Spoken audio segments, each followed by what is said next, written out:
अस्सलामुअलैकुम व्यूवर्स, क्या हाल है? खैरियत से हैं? उम्मीद करता हूँ आप सब खैरियत से होंगे। आज फिर हम एक नई वीडियो लेकर आए हैं और ये नग वाली टोपियाँ हैं सारी। इसमें कुछ में शीशा भी लगा हुआ है, कुछ में नग भी लगा हुआ है। हाथ की टोपियाँ बनी हुई हैं और ज़रकून और शेडुल हीरा दोनों लगा हुआ है। और कांच का हीरा है, प्लास्टिक हीरा नहीं है। ये देखें, ये सारे डिज़ाइन आपको दिखा रहे हैं। और टोपियाँ आपको अच्छी लगे तो चैनल को सब्सक्राइब ज़रूर करें और अपने दोस्तों के साथ शेयर भी करें। ये देखें, ये फुल हीरा है। इसमें थोड़ा कम हीरा लगा हुआ है ब्लू में, ये वाइट में फुल हीरा है।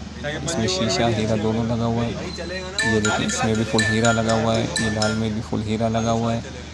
इसमें शीशे का काम नहीं है, ये भी फुल हीरा है। और ये 5 टोपियाँ इसमें फुल हीरे वाली है, बाकी में शीशा भी लगा हुआ है, हीरा भी लगा हुआ है।